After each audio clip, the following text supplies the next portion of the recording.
everyone, after learning the introduction of fracture, today we will study the introduction to dislocation. As we will all know, joint stability depends on three key factors. First, muscles are the dynamic structure.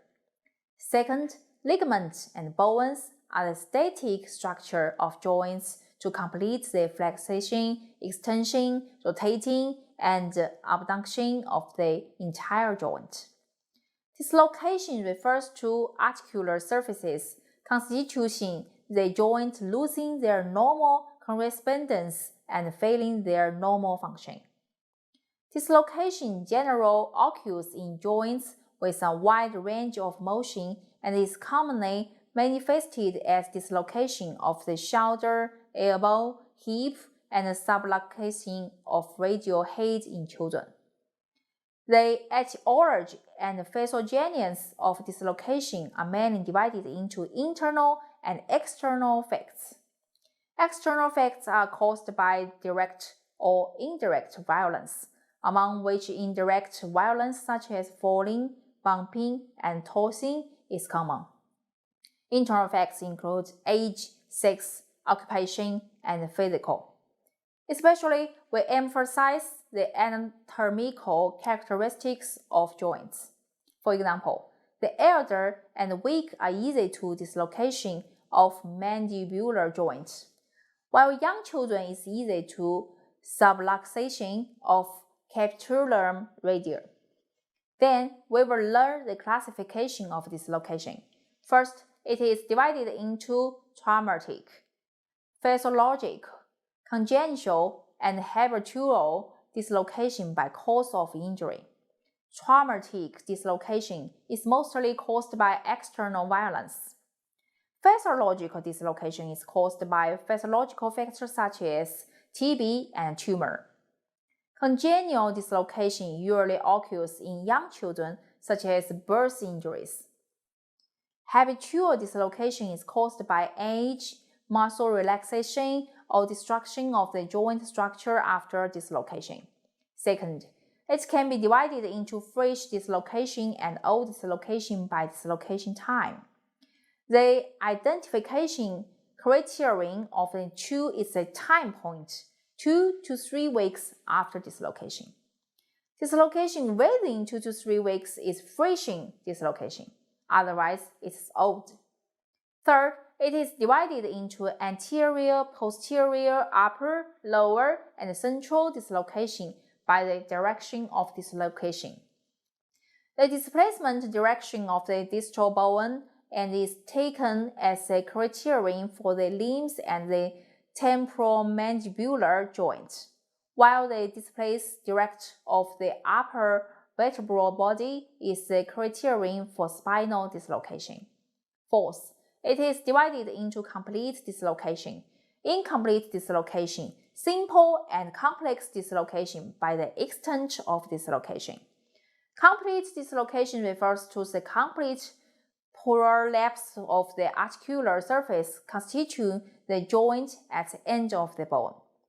Incomplete dislocation, also known as subluxation, refers to partial prolapse of the articular surface at each bone end. The absence of complicated neurological, visceral injury and fracture is called simple dislocation. Otherwise, it is a complex dislocation. Finally, dislocation can be classified into closed and open dislocation based on whether the wound is exposed. Next, let's look at the diagnosis of dislocation.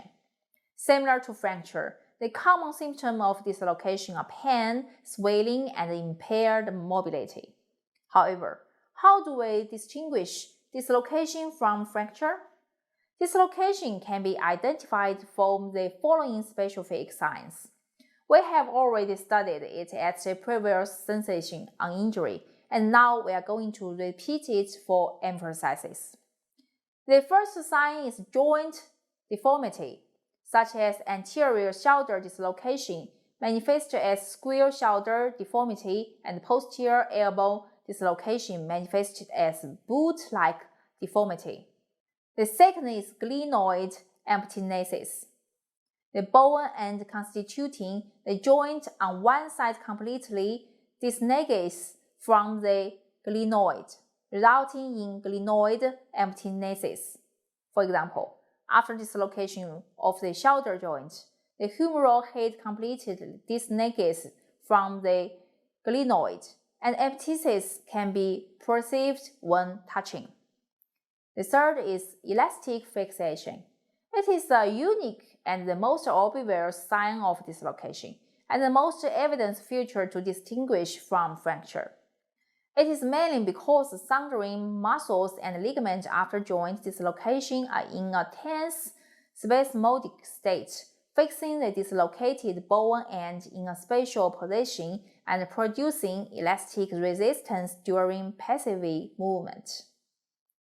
Dislocation can also be diagnosed by X-ray examination to identify the direction and extent of dislocation and the presence of any complicated fracture, so as to prevent misdiagnosis and misdiagnosis.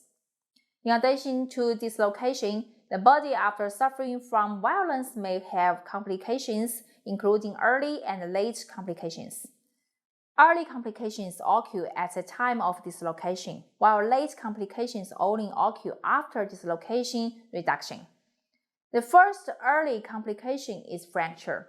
Dislocation complicated with fracture usually occurs at the articular surface of the bone end or the edge of the glenoid.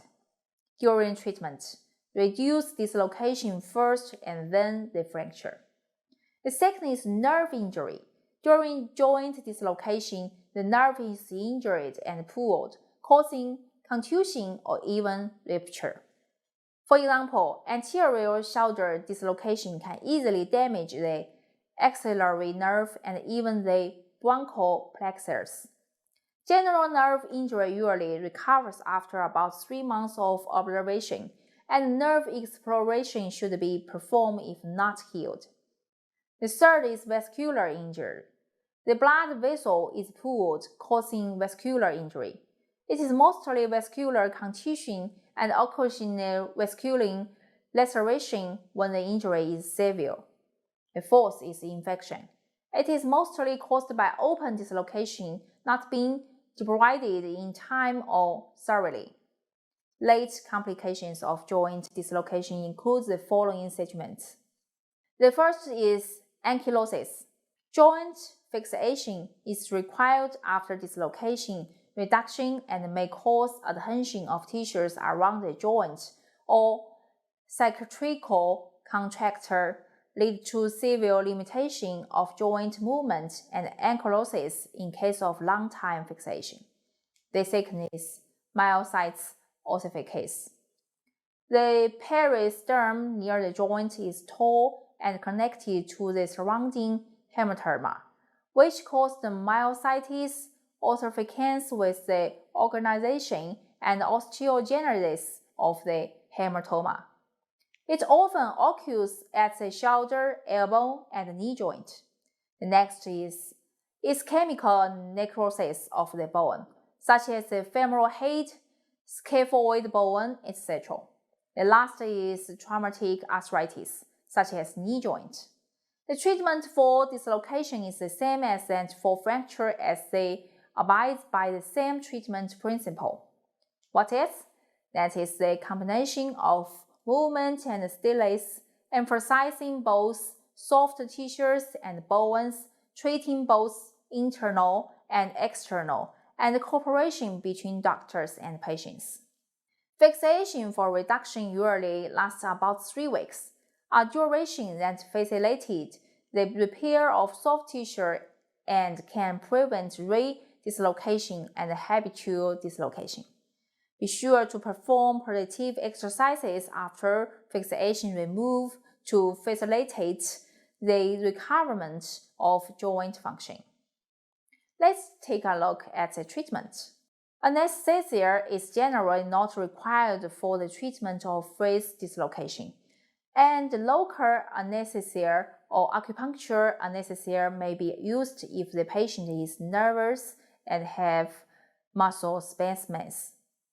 during reduction, traction, rotating, flexation, extension, holding, lifting, and more techniques should be adopted based on the direct and positive of dislocation. The principle of leverage should be employed for reduction. Violent force reduction should be avoided. Open reduction and internal fixation should be adopted under situations as shown in the figures. After reduction of joint dislocation, reduced joints should be fixed in the functional position or stable position. Generally, upper limb dislocation should be fixed for 2 to 3 weeks. Lower limb dislocation should be fixed for 3 to 4 weeks. The patient should be started exercising as soon as possible after successful reduction. In addition, for joints and muscles that are not fixed, active exercises can be initiated early, but movement in the dislocation direction should be avoided. After the fixation is removed, functional exercises of dislocated joint can be carried out. Medication for dislocation is also performed according to the 3-stage treatment, so we will not repeat it again. The joint dislocation that is not reduced within 2 to 3 weeks is called old dislocation. Patients with old dislocation generally manifest no obvious swelling and pain but have elastic fixation of joint. Reduction is hard to succeed due to the organization of hematoma inside and outside the article capsule and adhesion and contracture of soft tissues around the joint. Old dislocation within 3 months in adults can be treated by manipulative reduction. The reduction manipulation for old dislocation is basically the same as that for fresh dislocation, and the physician should be patient without hastiness in the whole process, so as to avoid fracture or other complications caused by excessive exertion. If the dislocation lasts for more than 3 months, adhesion and contracture cannot be fully mitigated by manipulation and massage, or osteoporosis, hypertension, and heart disease are complicated. Open reduction and internal fixation should be performed. Well, we have finished today's learning on the introduction to dislocation. So, have you mastered the major difference and similarities between fracture and dislocation? Please review carefully and make a comparative exercise after class. I believe everyone will have some realization. See you next time.